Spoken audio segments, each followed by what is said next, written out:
and happy Monday. Welcome to Plug Talk Sports episode 109. Oh, yeah, you guys got some energy this Monday night. You having okay. All right. And Brandon's a little, you guys can tell this is Brandon Hernandez. We got Jonka and myself, Daniel Torres. They got a little bit more energy to them. I don't know. Brandon, I can understand. Jonka, after his whack team lost yesterday, I don't know why he's got that energy, but that's okay. We'll discuss that later. But yeah, welcome. Episode 109, Monday night. It's great to be here. Let's get into our normal plugs of the week, shameless plugs. Let's go with the bad news. I'm going to start this one off this time. I don't know if you guys saw, but Jordan Love trying to I think Brandon knows what I'm talking about. Trying to snap the football. I don't know what he was doing, but he completely falls over his lineman. And his center was like, dude, what are you doing? It was the Jonka. I don't know if you've seen it, but no. He's literally, it's not shotgun formation. He's behind his center, about to snap his ball. Mm-hmm. And like, he takes a step forward, right? And like, I don't know if he slipped or whatever, but he kind of just falls over his center. And like, his center falls forward too. And then it was a false start. And then it was really bad. Like, it was probably the worst thing that I saw. But it was funny. Jonka? Bad thing. Bad thing. I guess it would have to be I guess it would be the hit on Travis Hunter. Oh yeah. I think, my opinion, I think the hit was legal. I think it was to the shoulder. But the guy was making a play for the ball because the ball was still, it could have been caught if he didn't make that play. So I think it's a legal hit. He didn't use the crown of the helmet or lead with it. So that's what I'm saying for that. But I hope he gets better. I think he's out for like 4 weeks. Yeah. And then maybe an extra 2 weeks for like mentally wise to get ready. But it's a hit on Colorado. I really like their momentum. But this week, without Travis Hunter against Oregon, it might not be enough. Somebody's going to have to step up. How is that? My question is, and I actually agree with LeBron James on this, how is that not targeting? Like, I mean, there is no crown of the helmet, but there definitely is intent, though. There's no doubt about that. Like, if you look at it, he literally waited, and then kind of just like spearheaded right into his like chest. Yeah. I'm telling you right now, I mean, again, that's expected for a rivalry game, though. Colorado State, already coming in with bad blood. But I'm telling you, man, he should have definitely been fined, though. Speaking of fines, the worst thing I saw overall, probably the ending of Tennessee versus Florida. I don't know exactly, and again, I understand, as I mentioned before, rivalry game, all that. But, man, I mean, the O-line can duke it out, bro. Squaring up, putting up fists, everything like that. And again, I say worst thing because, it was a bittersweet ending to a really incredible SEC matchup. And especially for the Florida Gators, where that's Billy Napier's first ever rivalry win, at least of his tenure at UF. So, and again, as a college football fan, just kind of hate to see that. My question is, like, they're squaring up. You're literally going to punch a helmet. Like, yeah. It doesn't make sense. And second of all, call me a wuss or whatever, but like, that's going to hurt. Punching a helmet. No, especially for the Tennessee player going against a 300-pound. Yeah. There's no way I'm fighting a guy like that. That guy can probably throw me over a river. You know what I mean? So there's no way. There's just no way I would have been able in that situation. I'm sorry if I'm going to take any of you guys' plug of the week, but mine has to be Bill Belichick.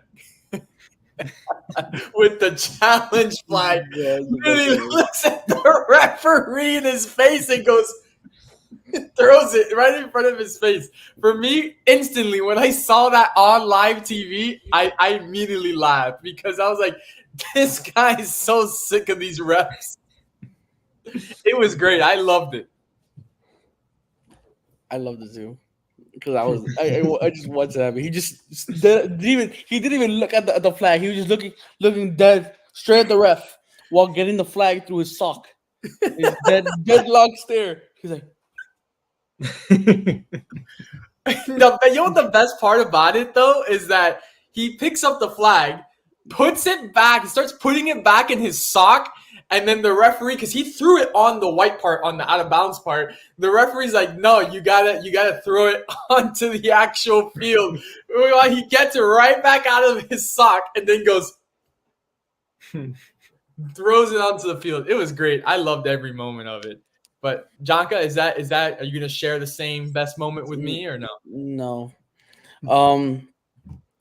I had it's not really a negative, but it's I ordered this card off of eBay over like a month ago, and then Okay. it took a while, almost like 30 days to get here, and it was said delivered and then it wasn't delivered, so I had to call you post office saying, hey, you guys said delivered, but it never got delivered. I never received anything. But what the funny thing is, as I was on customer support, the mailman comes and drops it off while I'm fighting with the post office at the same time. So my car got delivered as I'm talking to the person. And oh no, thank you, I forgot it. The lady just delivered it to me. I'm like, oh okay, funny. Well, it's I ordered it. It cost me hefty, but not too hefty. But it's a PSA 10 Messi Ooh, mosaic. Yeah. So man, that's a good card, man. yeah, I'm into card collecting. So hopefully. Nice, man. I Once need he to see the retires, Inter the Miami card one value next, goes up. though. Oh, I yeah. need to see Inter Miami next, though. That's the thing. I need to see Inter next. I'm trying to wait for one. So Yeah, they're gonna have to grab the picture for that when they're playing a team that plays on grass. Brett, sorry, I had to throw that joke in there. For good reason, but no, yeah, I mean, a lot of great things happen to me. It's National Hamburger Day, and I'm a cheeseburger addict, so I got my 50 cents towards McDonald's today. But the best thing, and for those who do not know me, I'm a huge basketball fanatic, right? I'm a basketball head. And there was a specific show that got canceled. Actually, funny enough, this morning. Yep, I saw it. I'm super excited about the fact that it got canceled off of a Celtic victory. I think, what is it, Winning Time, wherever it's called. Yep. I remember watching the first season of that. And again, it was very, controversial because, it didn't portray Magic this way. It portrayed Jerry this way. Who cares anymore, man? It's over. It's done. Now we can get back to accurate basketball. And again, I guess you can say good show, but just glad it ended off on a Celtics victory. Hey, man. Not getting much of those nowadays. Yeah, wait till November, man. Hey, what? Bro, Brandon, we got to duke it out for our third year in a row. We'll do it. It's part of the playoff basketball, man. It's part of it. But let's get into it.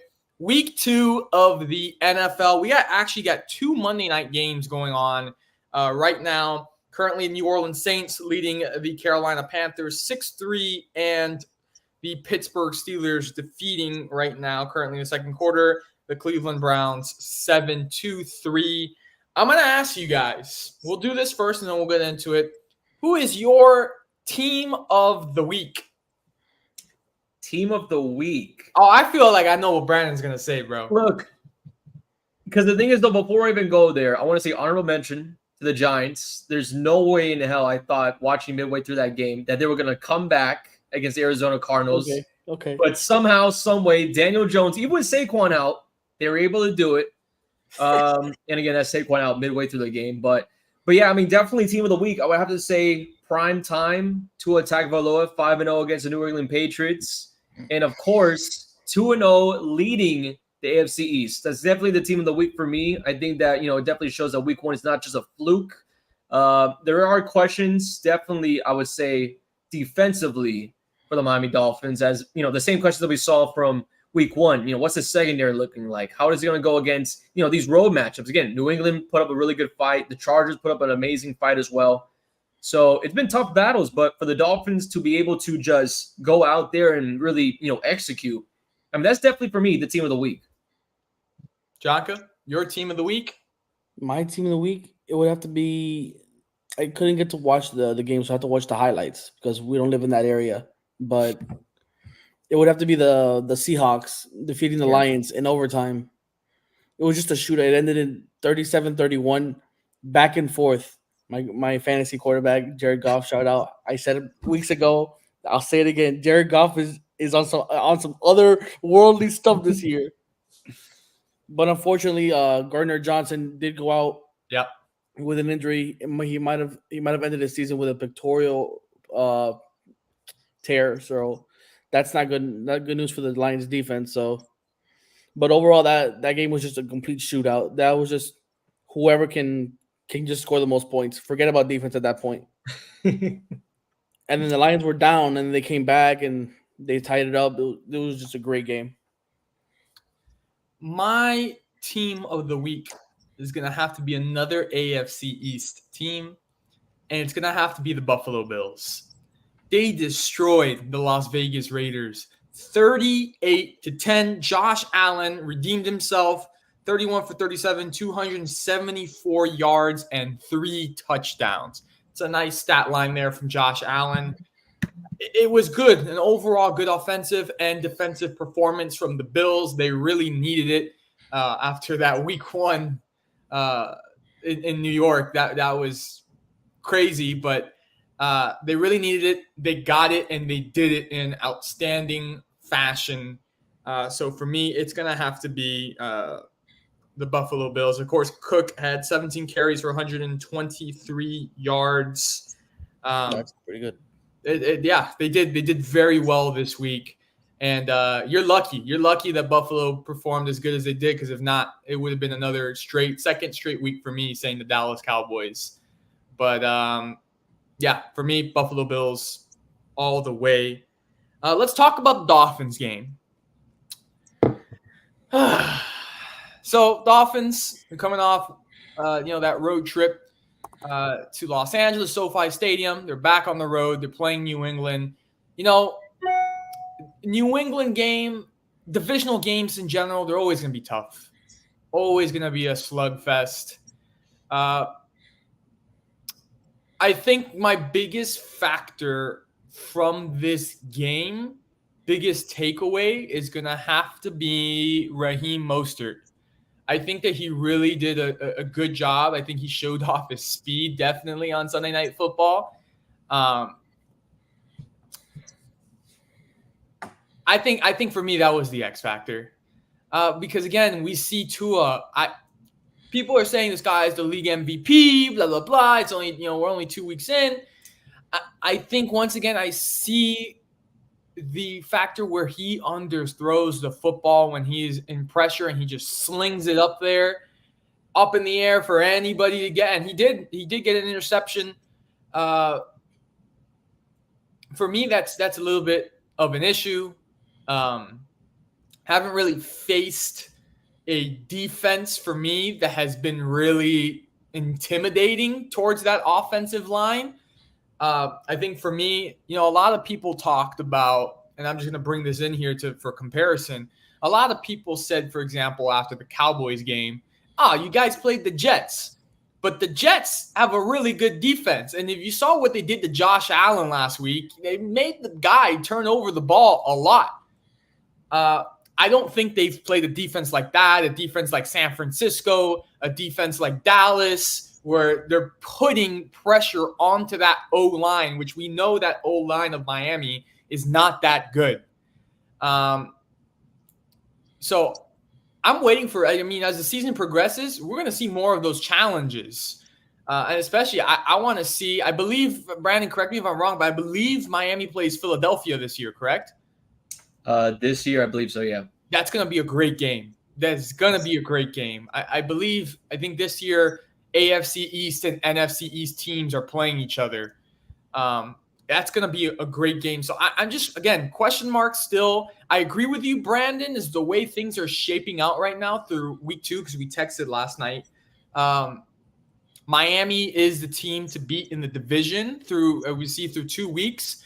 But I think as they face harder opponents and better defenses, it'll be interesting to see how that O-line reacts and how Tua handles the pressure. But when you talk about harder, and that's something I found really interesting, though, because the Dolphins' very home opener being next week, or rather this upcoming Sunday, the Denver Broncos. So do the Dolphins really have a chance to say, hey, we got a competition to prove ourselves? They don't really got moments like that early on. I mean, it's more late in the season where you get like the Buffalo Bills over there in Buffalo in New York. Then you have later on the season where you have matchups like against the Cowboys, as you mentioned before. Those two divisions of the NFC and as well in the AFC colliding a majority of the time around this season. So, but however, just focusing on the game itself, definitely Mostert, I thought he had a fantastic game, had more than 120 rushing yards, and plus, of course, a touchdown. Tua, who threw for close to, I want to say, 250 or something like that. Yeah. But one thing I think that's weird, because Bill Belichick, he's been in the NFL for a long time, and again, won multiple Super Bowls, and some of them are just based off the defense. I think the Patriots defense was really showcasing themselves in that second half of that game. Tyreek Hill only had about 5 receptions. Jalen Waddle, I think he led the Dolphins in receiving, but nothing too crazy though. I'm pretty sure it was some like 40 or to 80, something like that, passing. My apologies, receiving yards. But the Dolphins protocol, by the way. Yes, and he also rushed the protocol midway through the game. So for Tua, again, it does prove that, he does adapt to some situations, but definitely, as you mentioned before with Mostert, the run game of Miami, phenomenal. I mean, they got, first downs when they needed to, converted on third as well. Defensively, it did their part. Of course, that second half, they did let up some things here and there, and you're thinking to yourself, how are the Patriots still in this game? And they've been in the game since really the last second. It basically went down to an O-lineman being dropped down an inch away from first down midway through the field for the Patriots. So very close game for the Dolphins. But again, good teams find ways to win. And especially early on in the year, it just matters about if you win. So the Dolphins, it was a big game on their schedule, and they got it done. Jaka, let's get your perspective from a Patriots fan. Rich, before you go, I will say, if they didn't get that, if they would have gotten that first down, I think New England was on their way to the end zone. I think from the first half, you can clearly tell that Miami was the better team. Yeah. But it was just getting really difficult when for Mac Jones, when 3 of your starting offensive linemen were inactive for the day, and then your other 2 starting old linemen get injured during the game. And then your backup cornerbacks and another backup cornerback get injured within just 2 plays of each other, and you're on your 5th backup. The Dolphins were just torching them in the first half. But once but you saw on that drive that made it 17, that gave the Patriots 17. They just went down the field. Was that the touchdown to Hunter Henry? Yeah. Yeah. No, I think whichever one made it 17. But you saw they just went down the field, and that's when they got 2 of their old linemen back. So they were able to go down the field quite easily. But the defense, it did play well. They held Tyreek and Waddle to very little yards. But it was just the defensive linemen were just not, I guess, didn't come into play, or it was just, I don't know what it was. They got to fix that. We got to fix that completely. But for the cornerbacks that got injured, like, how do you expect to put any pressure on Tua when you're giving him all this time, and you got a fifth depth backup cornerback trying to guard Tyreek, Waddle? Berrios had a big game, great game. Berrios did have a big game, and it's like, bro, if you had your best cornerbacks, your best safeties, your nickels, whatever, guarding these players, it would make Tua have to hold on to the ball a little bit longer. Maybe you'd have a little bit more pressures. But that's just the Patriots side. But if I'm talking about the Dolphins, like I'm saying this again, Tua did prove to me a little bit yesterday that he can go down the field. I've never said he could never go down the field. It's just when at times when he is incapable of going down the field or he's struggling to just get down past the 50-yard line to just get in field goal range, he just chucks it up to Tyreek. What we saw, which led to the interception. Like, bro, you're up 10 points, 14 points. Why are you chucking it up to Tyreek in that moment? Like, seriously, the Patriots could not stop you going down the field. Run the ball and run the clock down and just end this game. There's no read of costing any problems. Now they got that interception, which led to the score, and then that puts you in a place where now you need to go down the field to get a field goal to put the game out of reach. And then guess what? There goes Tua fumbling the ball again from the last week, which he fumbled twice. Did it happen twice last night? I think it was twice or three times. Yeah, it was twice. Week. It was twice, but there's definitely been. I mean, and again, this was even there's a miscommunication happening. Yeah, miscommunication with him in the center. I know that's been apparent since training camp, but still, week 2, you got to get that thing fixed. Yeah, so. And that was on a crucial third down, which made it fourth down, and they lost yards for that, and they had to punt it, and that gave New England a chance to go and tie the game or potentially win it. They went for 2. That's a problem that need to get fixed because, as with all the problems that New England had with that fumble by Demario Douglas, who was by the way benched after that fumble. One of our best receivers was benched after that. I don't know why Belichick did that, but that's I would have to see. I would have to let you guys know, but that was just a crucial turnover on us, which gave the Dolphins easy field position for the scoop and score, basically for a field goal or whatever. But I just need to see Tua just play a little bit better. Like we saw, he got sacked by I think it was my God, what's his name, bro? It was the first ever sack by Jonnu Smith, was it? No. Jonnu Smith is no. No. What's his name? Oh, Matthew Judon. My bad. Matthew Judon. Yeah, we got him pressure. I'm telling you, our defense isn't as good as the Cowboys or the Jets or the San Francisco 49ers, but a lot of our players were not active that day. So I'm just saying, if the next meeting, which is going to be in Miami, if they are healthy, I would like to see a rematch and see how that goes.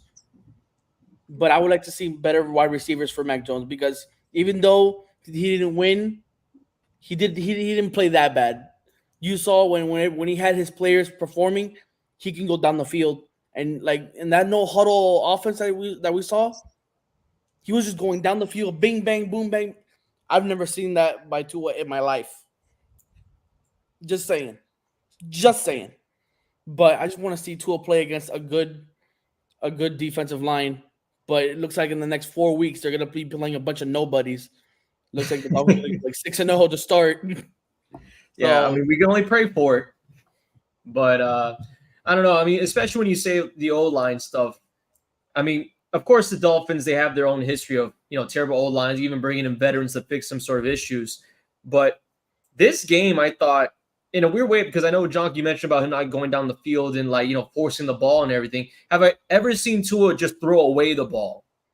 Exactly. I don't say I have seen Tua done that, So I think it is a little bit of the O-line, a little bit of Tua, trying to make a play out of something. And, again, he has the star power to do it with his receiving core. But yeah, I mean, it's definitely, we won't have a real competition for them for a long while for the Dolphins.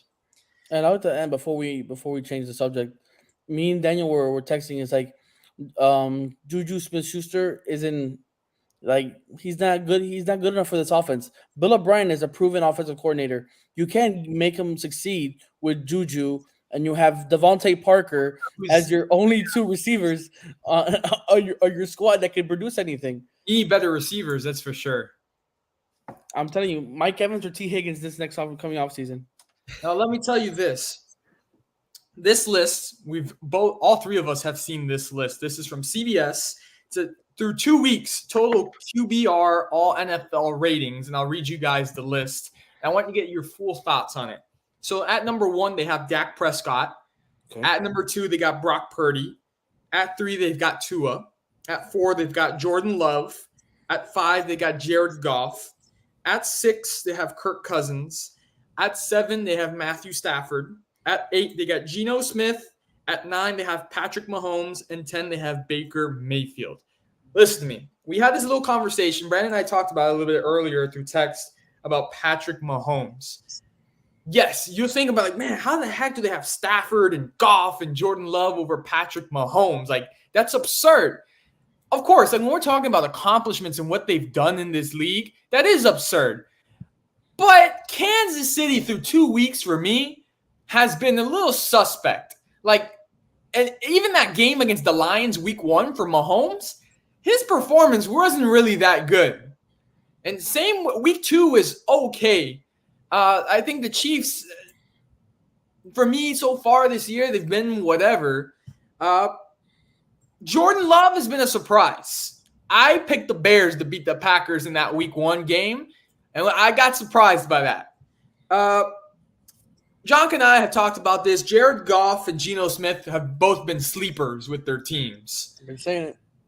Kirk, I gave him some crap. I gave him some crap in the last game against Philadelphia. But when I went back and looked at his numbers, not bad. It's just his team hasn't been overall performing. But not bad. Very surprised. Baker Mayfield and Tampa have not been bad. Have not been bad. Aren't they 2-0? Yeah, they're 2-0, man. Baker's a dog, man. Let me tell you. 100%. That guy is a different breed. But 100%. Yeah, but I'm telling you, like, again, because when we looked at the list and, you know, Dak Prescott's up there, but you also got Tua at number 3, Brock Purdy down in the middle, you know. A lot of it also has to do with coaching, I would have to say. You know, McCaffrey, he's definitely been able to help out with the Cowboys' offensive side of things, especially with Moore out. I think Moore actually went to, I want to say Los Angeles with the Chargers. So, I mean, again, you know, got to praise it, but, you know, week 2, Brock Purdy over the QBR stat of Matthew Stafford, Geno, and Mahomes. How long is that going to last, right? So I don't think so. So again, like we wanted to, and we were just talking about Tua. You know, it does prove some things for like good teams, whatnot, but I can't say for an individual position. I will say this in the Cowboys' defense. I think as much as I loved Kellen Moore as an offensive coordinator, I think Mike McCarthy calling the plays has really, as I said this last week, has really calmed Dak a lot and made him more comfortable. I like the play calls so far. And then even Tony Romo, who's on the broadcast with Jim Nantz in that Jets game, his footwork has gotten so much better. And it's been 2 weeks and no interception yet from Dak. I don't want to knock on wood. I don't want to call it, but no interception yet from Dak Prescott. And we all know Jalen Hurts is throwing interceptions already. And we all know the national media, the minute that Dak Prescott throws an interception, all hell will break loose. Oh, there goes Dak. He's throwing another interception. But through 2 weeks, he's had some pretty solid play. I definitely think, I don't know, I would remove Purdy, put him at 3, and put Tua at 2. Okay. Yeah. I don't know.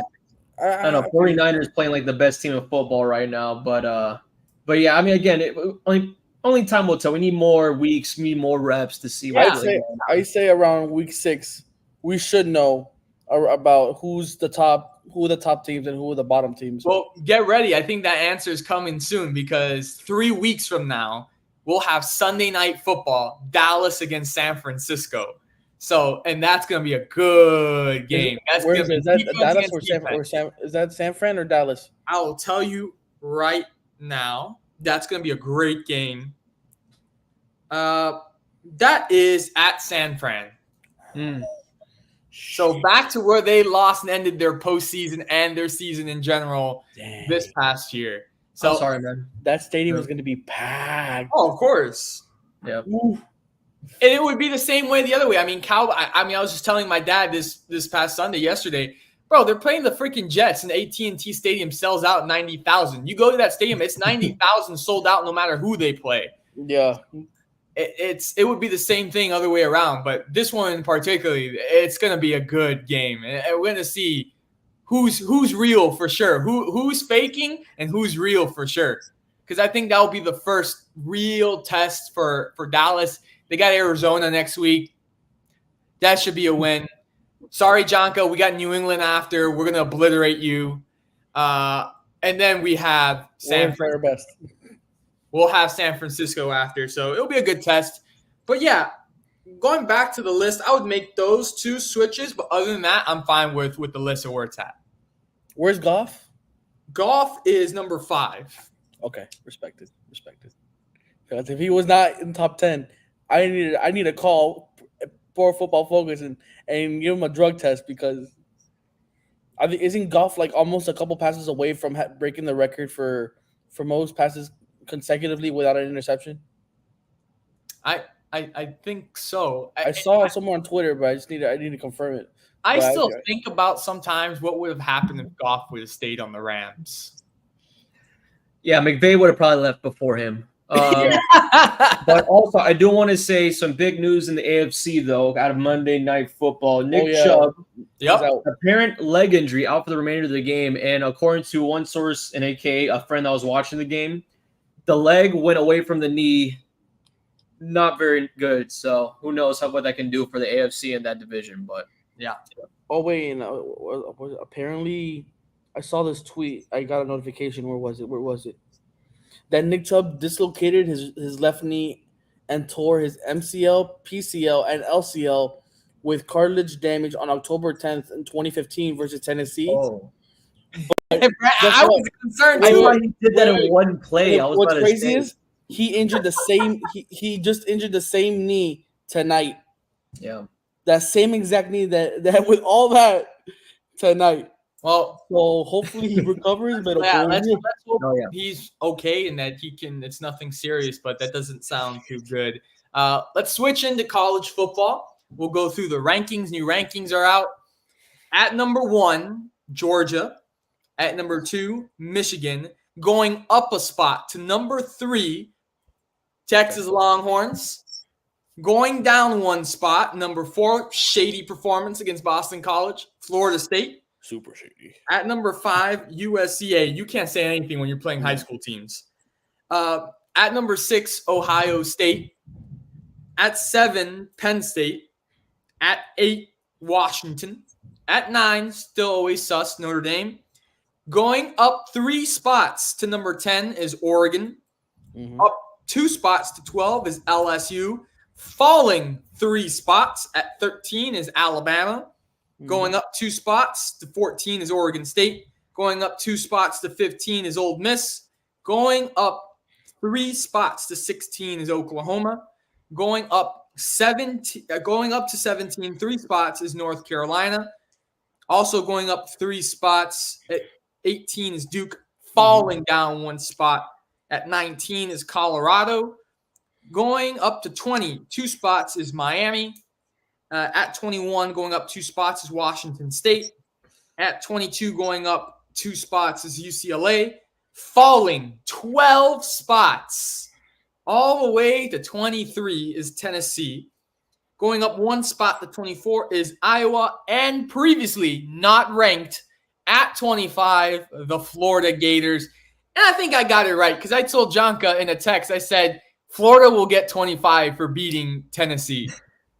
So I got it right. Miami at 20, going up 2 spots. I'm okay with that.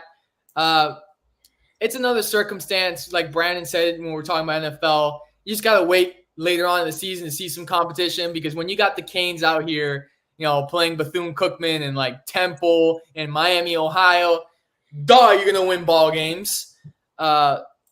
Texas A&M. What does every team? Every team plays the trash teams.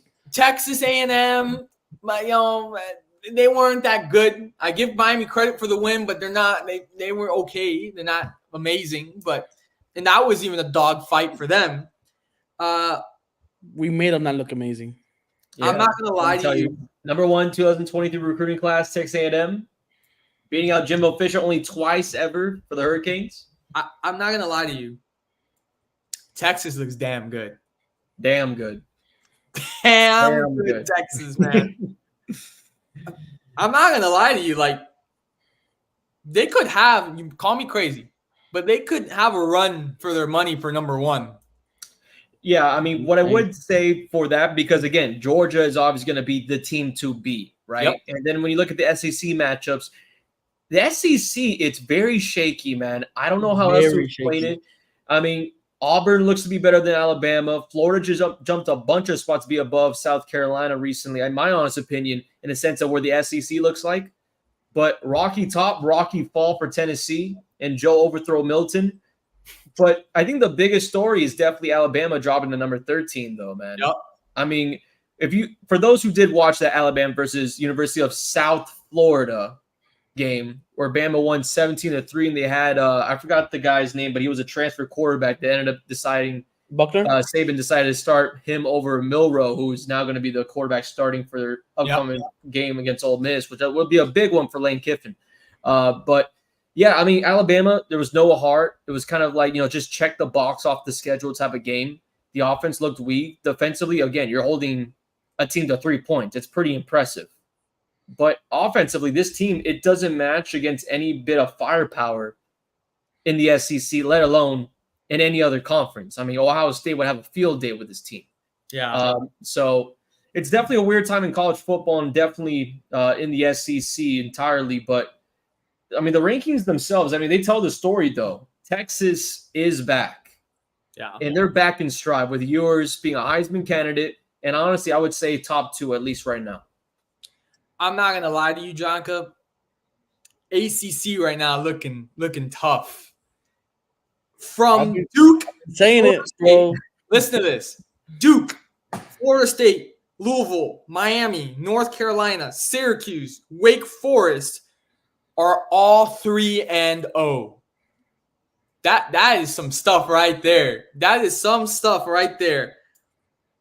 That looks like that's going to be an interesting conference this season to watch. I think it's up for grabs. It's tough. And then the way FSU played this past weekend with Boston College, that looked kind of sus. Clemson with a loss to Duke, sus. Hey, Duke and North Carolina, both of those North Carolina teams they're looking good. NC State is pretty good. I like NC State. I think they're tougher than North Carolina. I watched the UNC game. The O-line, they let Drake May get sacked way too many times. So that's a problem they need to fix. Because if they play Miami's D-line, I think would just demolish that O-line. I don't know, bro. UNC lately, every time, no matter how good or how bad they are, they show up when they play Miami. That's the old Miami. Oh my God, the old Miami. We've been in the same Miami for like the last 10 years. I think we're 6th in the country for points per game with 43. No, yeah, the way that Miami's playing right now, and I would say this as well, I don't really believe Duke, man. I know a lot of people look at Duke as this team that's like, oh, they should deserve a spot in the pie. They didn't deserve a little bit of the crust, man. I don't really believe in Duke. Again, they beat out Clemson, which was their biggest game early in the year. But I'm telling you right now, for the Hurricanes, just settle in a little bit, watch, the ground shake, and there will be some teams that will fall out. Like Ohio State, I feel like there will be a game later on that something will happen, and it might happen against Michigan out of all of them, right? So it will happen, though. I feel like it will happen. The Hurricanes will find themselves top 10, but I don't think any further than that, at least. So this will be early, though. I would like to the problem I think with Clemson that happened with Duke is that even I saw on ESPN and all other college news on YouTube or TV, they were addressing the same exact thing, that Dabo Swinney just refuses to use NIL or the transfer portal. He just likes to be the old school. I want to recruit the way the recruit is, and so. But now all these other teams like Duke, Miami, FSU, or all the other big teams that are now up and coming are using NIL in the transfer portal to get these guys that Clemson would be getting. And since Dabo Swinney's not recruiting those players anymore, those top recruits anymore, now you're seeing is like, oh, okay, like it's a problem now because even though Clemson did obliterate, I think it was Charleston Southern. That game was close that first half. I think it was like 17-17 at the half. So I was just like, bro, is Charleston Southern really gonna upset Clemson, bro? And that was in midway. I was at the Texas A&M game, and I'm just on my phone like just watching the score change. Like, bro, is Charleston Southern really gonna do this right now? And then no, man, then it ended up not happening. But I just for all UM fans, if you want to, if you follow me on Canes Don't Stop, if you already know, I'll be coming out with an article tomorrow and another article maybe on Wednesday. But just don't get ahead of yourself. Remember, the U is not back yet. I'm not following Brandon from last week. The U is not back yet. Just take it a week at a time. Focus on each matchup, and just wait until UNC when you have to really focus up now because it's ACC play and the teams are going to get more difficult as the schedule goes on. Just take it a week at a time. Don't make any noise. Don't do anything. Just focus on the next team as it goes.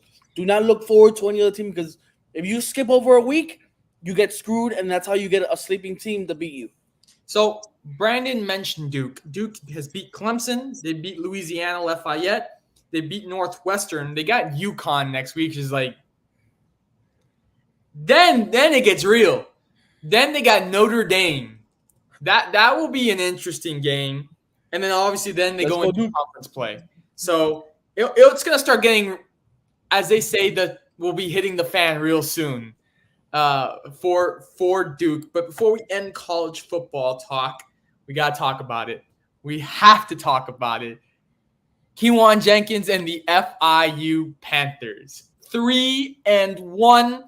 Yep. Listen, me and Brandon sat here a couple weeks ago, and we said after 4 passing yards in week 1, Louisiana Tech, with Grayson James at quarterback, we said that if, just getting it right so Jonka understands now, because Jonka said, oh, you guys said you're only going to get 2 wins. No, let me rephrase what me and Brandon said.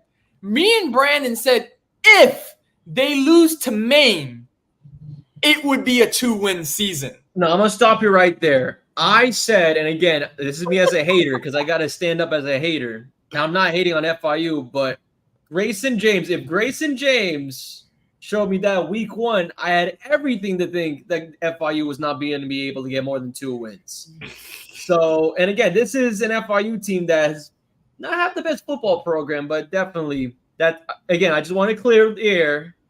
I was hating at the start. I was wrong. I didn't realize that there was a backup that was better than Grayson James on FIU, but they ended up finding it. You're not completely wrong, though. I'm with you because if they would have kept Grayson James at quarterback, I think things would have been bad. But Jenkins, I'm telling you, that guy, if Jenkins started from week 1, that man would have FIU 4-0 undefeated right now. And I'm going to say like Brandon says it, that is a guarantee. For sure. And what they did to UConn, I know UConn, ESPN had UConn beating FIU in this game, and UConn entered this game 0-2. Little disrespectful. I'm not going to lie. Little disrespectful. But FIU pulls off the victory. UConn's a team that came into South Florida last year and beat FIU. We beat them this year, 24-17, 3-1. Not only is that an upset, ESPN also had North Texas, and I will raise my hand and said I also had North Texas beating FIU. It's been historically a good program. They've been tough in recent years. They've always whooped FIU. And now FIU beats North Texas with that upset. So right now they're three wins away from a bowl clinching berth. Mm-hmm. And they're up there. They're in second in the conference right now. When we talk about wins. Looking pretty good for FIU right now. Yeah. They play Liberty this coming weekend. Liberty will be a challenge. Mm-hmm. Yeah. And before we even leave this FIU topic, I want to say one thing about McIntyre, because I know there was a lot of criticism when he was at Colorado. Yep. And then after his, of course, his first year, which is usually the hardest year, you got to get all this stuff all together, in a sense, buy your groceries, right? But for McIntyre, man, this early bowl eligible FIU would be a really big achievement for this program. Oh, 100%. I agree with you. So let's move on into, we're gonna have some baseball talk now. If you guys didn't hear, out of nowhere, Shohei Ohtani has cleared out his entire locker with the Los Angeles Angels, and he was seen back in Asia this past week as well. Apparently, Jonka, I don't know if this is 100%. I read this. I don't know if it's 100% that he had a season-ending injury. But listen, I don't know if that's true or if he just randomly cleared out his locker. I know he had an injury, but I don't know if he came back from it. If he's gone for the Angels, and we've talked about this before, in my mind, there's only two places he's going. He's going to stay in LA and go to the Dodgers, or he's going to go to the New York Yankees. Those are the two spots in my mind where I think Shohei Ohtani ends up. Oh, and then also building on that, what you just said, let me see if I have it on my Twitter. I think I liked it. The Yankees are going for Ohtani's teammate from Japan. What's his name? Yoshinobu Yamamoto, and they're trying to sign him to a deal. So if they're, I guess they're trying to make a play. So it's like, hey, we got your teammate from Japan, come play, and you have already chemistry, and he'll ease you away in. So that could be a play for the Yankees to get Ohtani to sign. Ultimately, if he wants to be a world champion, I don't think staying in the Angels is the move. No, yeah. He's going to have to go to warmer climates in Miami in order to do that. So it's going to be a crazy change, but, I think we'll have a locker room in Lone Depot Park for him. The thing is, like, how, with all this drama with the LA Angels, does he want to stay in Los Angeles in that area, or does he just want a change of scenery completely, just a whole new fresh start with another team? Maybe that's what he's looking for. Maybe, who knows? Maybe he does go to a different team other than the Yankees or the Astros. But as of right now, I think it is either the Dodgers or the Yankees, and let's see which team can get him or not, or whatever he chooses. It's up to him because he's a free agent now, basically. Speaking of the Marlins in Lone Depot Park, the Marlins did something this past weekend that they haven't even been able to do all year, and that was beat the Atlanta Braves in one game. Not only did they do that, they swept the Atlanta Braves. Not in oh, okay, cool, they swept them. In insane fashion. I think it was 16-2 on Sunday on yesterday's game. Unbelievable. Yep. And then for the first time in franchise history, Jazz Chisholm gets a grand slam on back-to-back days. Now, crazy. Here's the sad part. If they would have won, they lost to the New York Mets tonight, 2-1. Yep.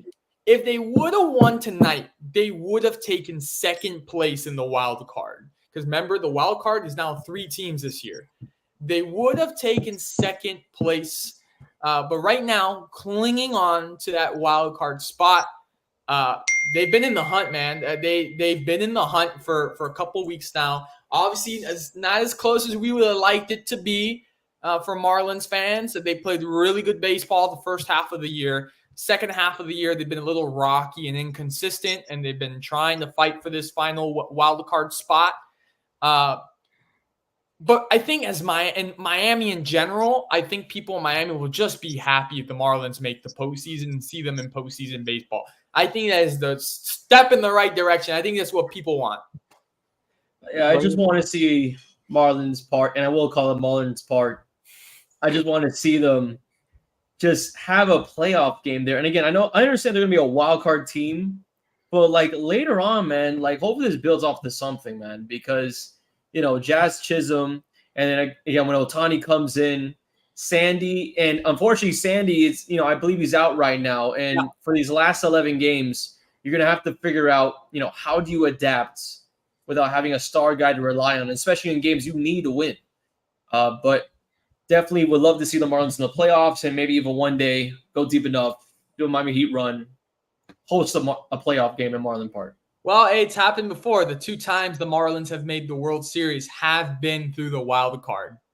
So it can be done. As of right now, they're half a game behind Cincinnati and the Bears, and then the Cubs. My bad, Cubs. Come on! You're hey, all this football talk got me screwed up right now. The Cubs are ahead of them by half a game, and the Diamondbacks won today, so they're half a game above them and 1 game ahead of the Marlins. So with the Marlins lost today, they fell out of the spot. Yeah. Okay. But they're still ahead of the Giants by 1.5. What about Philadelphia? Philadelphia is 3.5 games above. They have the first wild card spot, right? Yeah. Okay. Yeah, and then it's the Diamondbacks at second, and then right now the Cubs are in third. Or they're tied for third with Cincinnati. But you see, this is a series, for example, against the Mets, where the Marlins should win. The Mets are not a good team. It is a series that they should win. And then we look at, and this is going to be tough, guys. I'm going to be honest with you. This is going to be tough. We look forward this upcoming weekend. The Marlins have the Brewers, again, who had a 4-game series last week with Miami in Milwaukee, and the Marlins only took 1 game. The Brewers took 3 out of the 4. So, and the Brewers are a good team. They're leading their division. They're heading to the playoffs. It's going to be tough for Miami. But it can be done.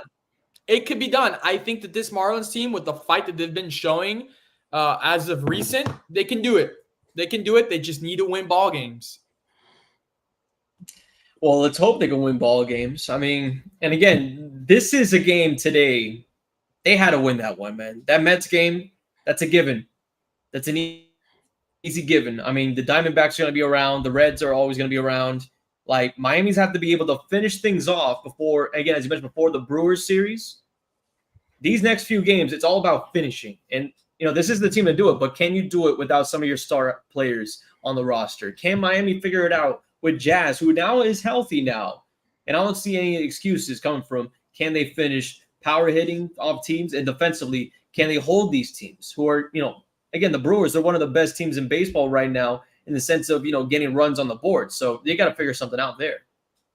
The Yankees do have a 3-game series with the Blue Jays starting tomorrow, Wednesday, and Thursday. They'll play them 3. But this is something good for the Marlins, hopefully. Because my Yankees are 6 games behind the Blue Jays. So these games really do count for us if we try to make a wild card appearance. But they play 3 games with the Diamondbacks. So if the Yankees can pull off a sweep, that's a great, or maybe a 2-1 win over the sweep. That would help the Marlins tremendously. So if the Yankees can pull off that, the Marlins the Marlins have to win, obviously. But if we can help the Marlins with an appearance, I'll take it. Even if we don't make the playoffs, I'll gladly help the Marlins get into the playoffs. Hey, go Yankees. Now, final topic of the night. This was disastrous, let me tell you. Inter Miami, Atlanta United, 5-2 for Atlanta United. Guys, and this was no Messi, no Jordi Alba. Messi was resting because of fatigue. He just come back from international duty with Argentina, but there was also a whole bunch of rumors swirling around that he would not play in Mercedes-Benz Stadium because of the turf, which he has said it before that he didn't mind it, but there was a lot of talk. There was a lot of talk from behind the scenes that was the reason why he didn't go, and people saw on his Instagram late the night before that they found out he didn't travel with the team. He ordered an Argentinian style pizza, and people lined up for that restaurant the next day to get pizza. and Atlanta United used it on their social media the next day to make fun of Inter Miami when they beat them, and they said next time make sure you bring up the whole squad. It was pretty funny. I'm not gonna lie. Not gonna lie. Leo Campana's first goal, the open, nasty. There's nothing else to describe that. He had a beautiful touch over Miles Robinson, who is a U.S. international, played at the World Cup for the U.S. There's nothing you can do about that. That was just a beautiful touch and just a cheeky finish. And then from there, I mean, Atlanta United went up 3-1. There was a controversial call with the ball, whether it went over the line or not. VAR looked at it and they said it did. There was a play where I think Drake Callender could have saved the ball. He deflected it, went into the net.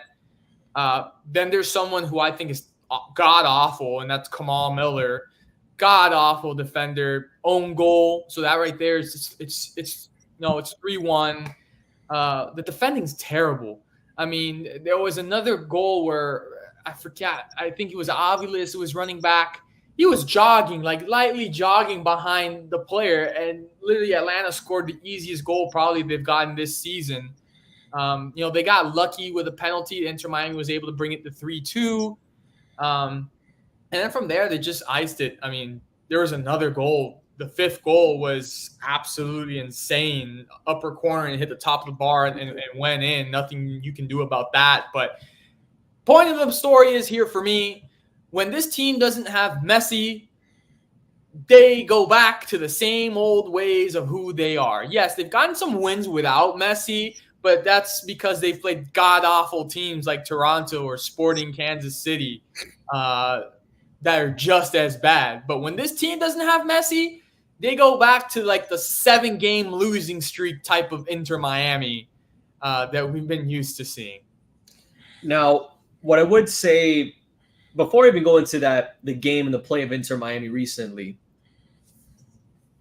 Miami, as we all know, started off the second half of the season at the bottom of the barrel. The worst team I have ever seen Inter Miami, become, right? Neville's gone, Tata comes in, like it's a whole rebuild midway through probably the worst season I ever seen in the franchise history. The Messi comes along, winning Leagues Cup game, then he's winning some things in the MLS. And now you find yourself where we're 2 wins away really from, getting a playoff spot after being at the bottom of the barrel, even close to the same thing of Colorado. And Colorado, I mean, I don't even know what's going on over there. But either way, in a game that's a must win, or Inter Miami cannot even afford a loss, and I understand international call-ups, players were going around, so maybe Messi's a little bit, you know what I mean? Yeah. But the fact that this guy is at the Inter Miami facility, watching his son train and everything like that, tea in hand, and on a pizza in South Beach, which now apparently has like lines across the block, which is good for, I guess, promoting. But I'm telling you right now, and again, this wasn't just Messi, it was also Jordi Alba not playing in this game against Atlanta United. But in the sense of the Messi part of it, it tells me that I don't know if Messi really cares about the playoffs. And probably for good reason. Maybe he's not used to that type of stuff playing over in Europe. But still, these are games that Inter Miami needs to win. It's games that Messi needs to be a part of.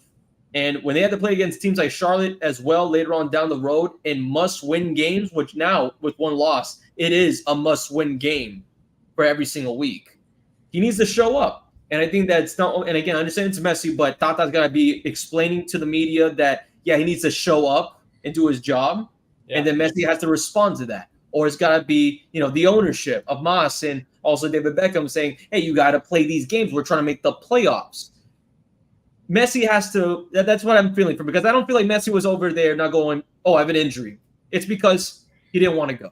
You know what would have been a smarter solution, Brandon? And I just thought about it. Again, you're trying to make the playoffs.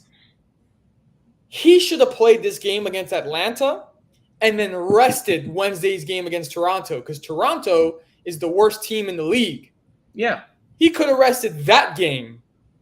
Yeah, exactly. And, I know you mentioned before where, Inter Miami without Messi, they were able to win off games like, KC Sporting and everything like that. And Leo Campana has been phenomenal. And again, as he is, he's the second overall leading scorer in the franchise's history. And that little first touch, same foot Oh kicking man. in that first goal of the year for him, at least for him, goal of the year for Yeah. Campagna. But yeah, I mean, I would definitely say that, if Messi starts falling off, you will see a domino effect of other guys falling off some games. And again, we're talking about the big three who I have to call for Inter Miami of Jordi Alba, Messi, and Busquets.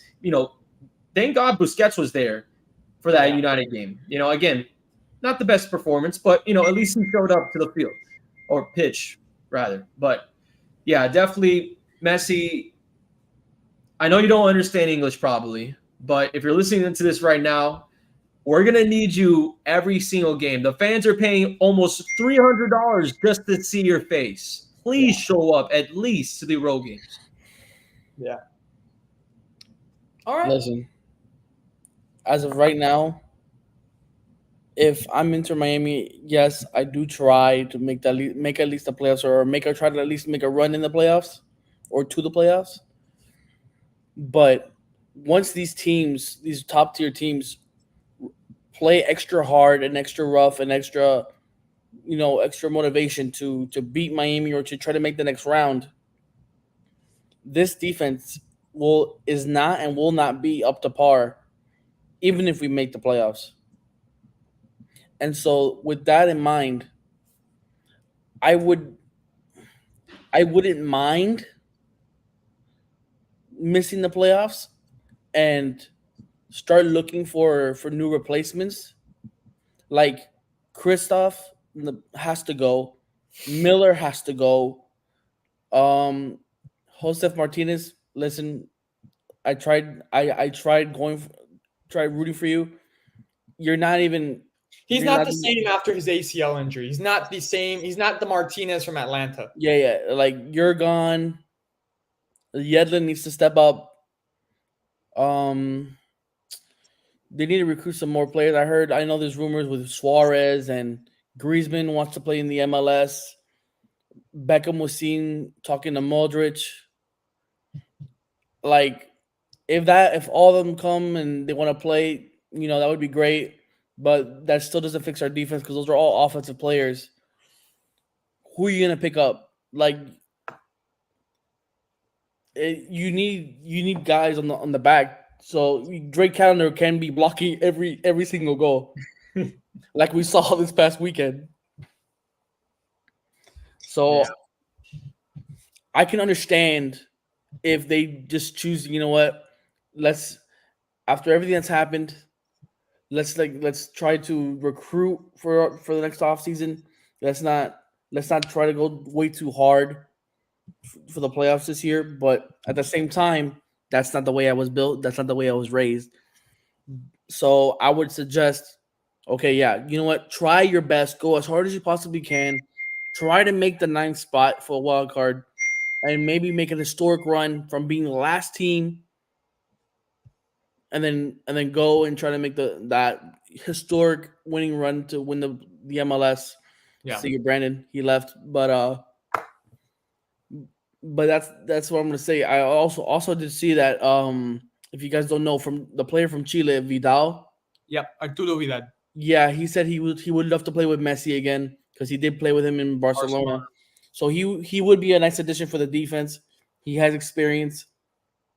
A little dirty, but Yeah, I mean we need that. We need that kind of edge right now we because, need that energy. like, I mean, I would love to see Messi, Suarez, Griezmann, Modric, Busquets, Alba. And Where are then you we gonna sit get this down- money from, bro? Hey, whatever it takes, whatever it takes. But just give me a good defense. That's all I want. If you need to call Piqué over, bro, call Piqué. I don't care how old he is. He has experience. He's better than Miller and Kristoff combined, and then multiply that by 10. Whatever they need to do to get these good defensive players in, do it. I know Sergio Ramos just signed with I forgot. Yeah. So I was kind of disappointed there. I would have loved to seen a PSG reunion there with Messi, but as of right now, Inter Miami, if you're gonna go for the playoffs, go at full force. If not, don't even try. Just start the recruitment process and start to search right now for defensive players. The offense will come. You guys' offense is fine. Just defense needs to be fixed. Well, there you have it, ladies and gentlemen. That was episode 109. We hope that you guys enjoyed it. Hope that you guys continue tune in week in, week out. We appreciate it. Tune into all of our social medias, TikTok, YouTube, Twitter, Instagram, you name it. And we hope you guys have a great rest of the week. And we'll see you guys next Monday for a brand new episode.